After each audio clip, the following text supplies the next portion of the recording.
And Dr.A.Jayashree Madam and Uma Madam for selecting me as the orator. And I will be presenting my topic on championing reproductive independence. The choice is hers. So let me begin with a problem statement. Lack of female reproductive autonomy is the pressing issue in modern society that hampers the upliftment of women in all domains of life. So what is this reproductive autonomy? Let's look at WHO's definition. Reproductive autonomy refers to the right of individuals to make informed decisions about their own reproductive health, which includes their ability to access contraception, make choices about their own pregnancy, seek out reproductive health care services without any coercion from the family or friends, and without any discrimination from the healthcare providers.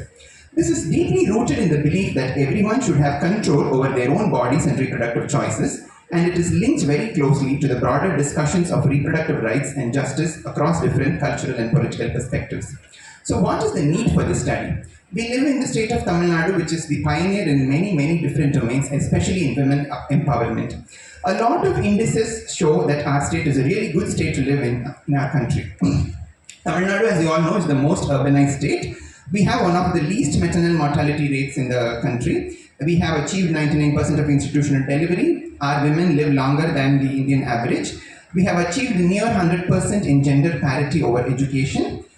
40% of our workforce is women, and we have 1/3 of representation of women in government schemes, and we have 50% of political participation among women. Then why should we discuss about this reproductive autonomy as obstetricians?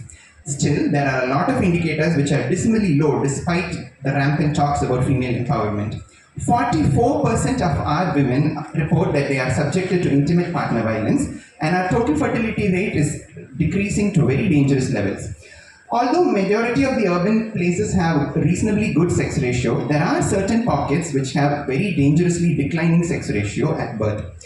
We do score at a higher education rate of women at 72%, but this does not translate into the employable workforce, which is only half of that, that is 38%, which means that education comes with a lot of strings attached. In many rural and semi-urban areas, education, especially degrees and postgraduate degrees, are seen as just added qualifications for getting married to a better groom.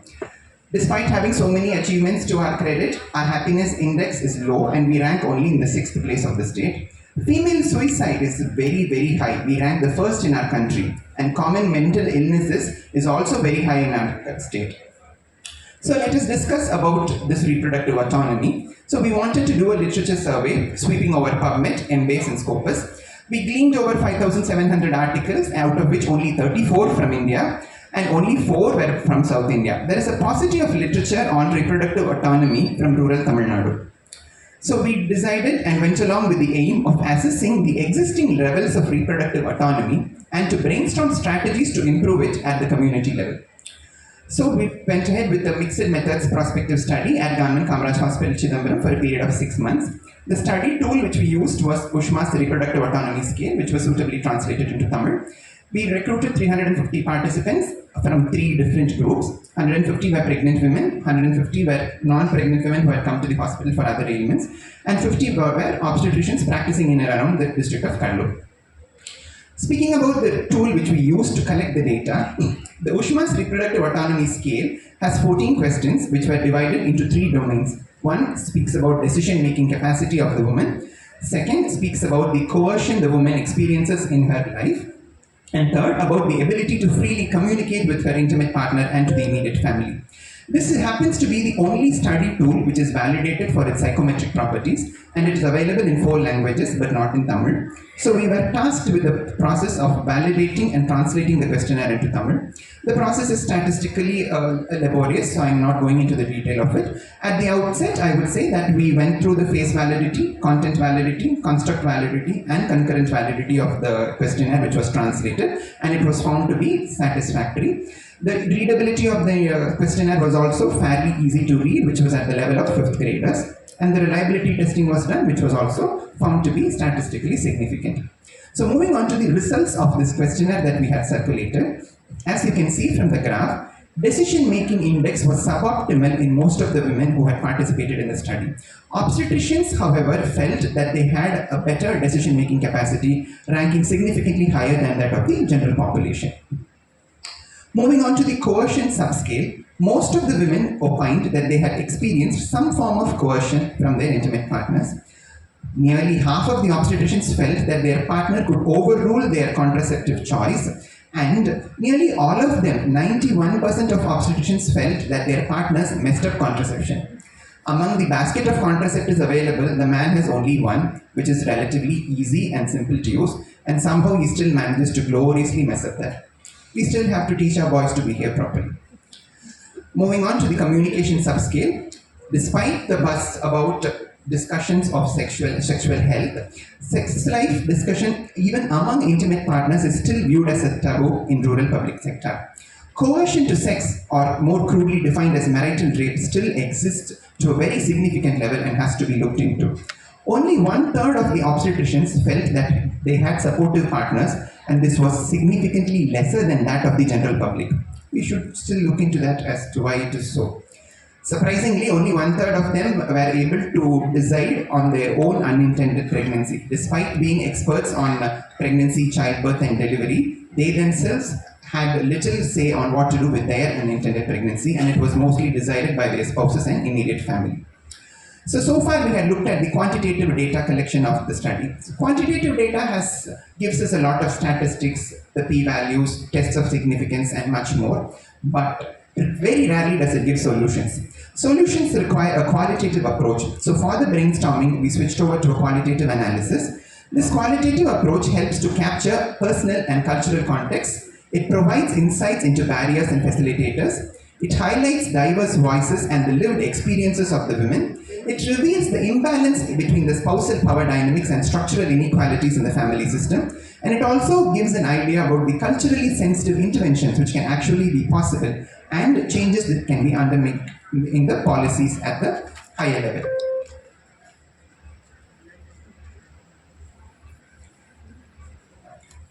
Sorry for that. So we begin with data collection for the qualitative analysis. So for this, we went back to the 50 obstetricians. We conducted interviews with semi-structured questions, both in person, and for those who were unavailable for an in-person interview, it was done over a phone call which was recorded. The preferred upper limit of time for the discussion of the interview was set to 15 minutes to avoid repetition of ideas. The interviews were recorded with the participant consent, and occasional field notes were taken for further discussion as and when needed. Then this data was prepared for analysis. So this preparation involves transcribing the audio form into written form, and then it was organized and labeled, and then it was familiarized by reading through each transcript. Then this data was coded. Coding is a process in qualitative analysis where we start identifying keywords and start grouping them into codes which were properly defined so that we can look into developing ideas from those specific codes. So the codes which we could get from the obstetricians who we interviewed were totally of 9 in number. They begin with access to contraception, education and awareness, healthcare provider support, legal and policy barriers, economic independence, social and family influence, gender and power dynamics, mental and emotional well-being, and finally, cultural beliefs and practices. So based on these codes, what all could be grouped into similar baskets were identified as themes. So these themes were developed from clustering of related codes, and they were adjusted for clarity and relevance. So out of these 9 codes, we could further narrow down them into 4 emerging themes. So the obstetricians who were given the task of suggesting ideas to improve reproductive autonomy finally suggested us that we have to work on enhancing access to healthcare resources and information. We have to establish supportive healthcare environments. We have to empower women with economic and financial independence, and we have to challenge the existing redundant patriarchal social and cultural norms. Finally, this qualitative data was interpreted and analyzed for underlying meanings and relationships. We also went back to them with the results. We did a peer debriefing. We discussed one-on-one on a sample basis, and these findings were also communicated as text to those who were not available for a one-on-one interview. I would like to share a few supportive quotes for these thematic analysis from the transcription. One of the obstetricians had told, "Growing up, I didn't even know about contraception until my college years. It was almost as if women weren't supposed to know about these things. When I finally learned, it felt empowering to understand my own body and choices." So this suggests that education plays a big role in empowering women with their reproductive autonomy. Another obstetrician told that even after getting my first job, I felt I had less control over my choices. Before, I was always dependent on my family or partner financially, and that affected every decision I made in my body. But now, despite supporting myself, I still cannot make decisions. This is coming from an obstetrician who is supposed to be the flag bearer of reproductive autonomy. So we have to look into the gender and spousal dynamics that happens within the context of a family. Another obstetrician had opined sometimes the law doesn't really help us. They actually make things harder. Many women still have to travel so far for a basic healthcare services like abortion care because of restrictions in the local area, both in the private and the public sector. It's frustrating when policies don't support our needs. So this says that legal and policy changes should also be implemented using the appropriate authorities. Another one told that in my family, talking about family planning is still a taboo. It's like everyone thinks they know what's best for me, even my own reproductive choices. I wish there was more openness about these topics so that women don't feel judged or pressured by their own communities. This again enhances the approach to open communication about reproductive autonomy. Finally, there was one particular quote which was contradictory to the overall thematic analysis. One obstetrician from Kadlur told, all this talk about feminism and progressive rights of women has a flip side too.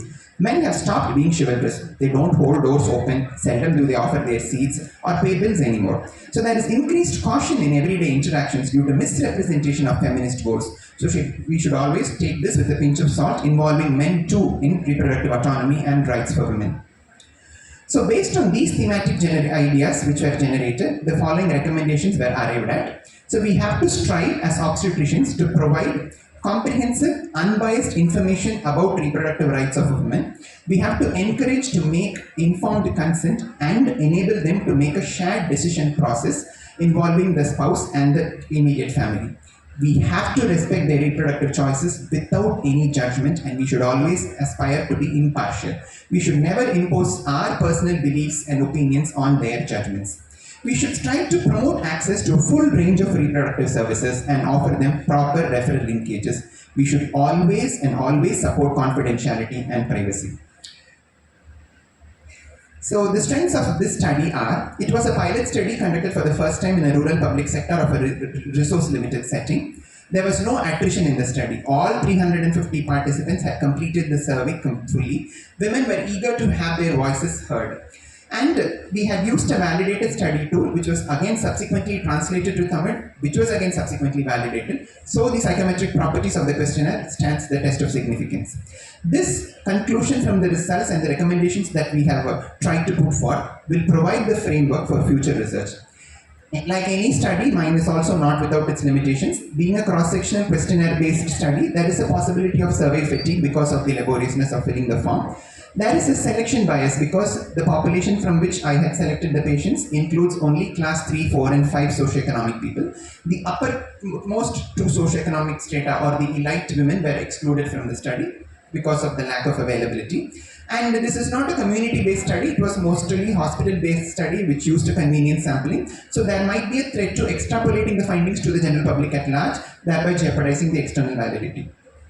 So moving into the future, we are thinking on to explore intersectional factors. Reproductive autonomy cannot be asserted only by obstetricians and healthcare professionals alone. It will involve the participation of other sectors like the policymakers, the legal influencers, the social media, the press, the Ministry of Education, the Ministry of Social Welfare, and the Ministry of Entertainment too. We also have to look into the impact of digital and telemedicine solutions to obviate restricted access to healthcare services, and we should also bring in policy influence and address the legal barriers, if any. And this was a cross-sectional study. We still have to look into the longitudinal impact of autonomy on health and well-being based on these recommendations which are followed. And most importantly, men's role in supporting female reproductive autonomy should also be studied well. To conclude, I would like to reaffirm the fundamental right to autonomy for all women and highlight the impact on women's health and well-being and call for continued access and education to promote the role of policy and legal protections, thereby inspiring collective action and support. So these are my references. I will end with Nina George's famous quote, "And yet, life as an autonomous woman is not a song, it's a scream of a war. It's a daily struggle against the easy option of obeying." So let us all, as obstetricians, be the voice to the voiceless. Thank you for your patience.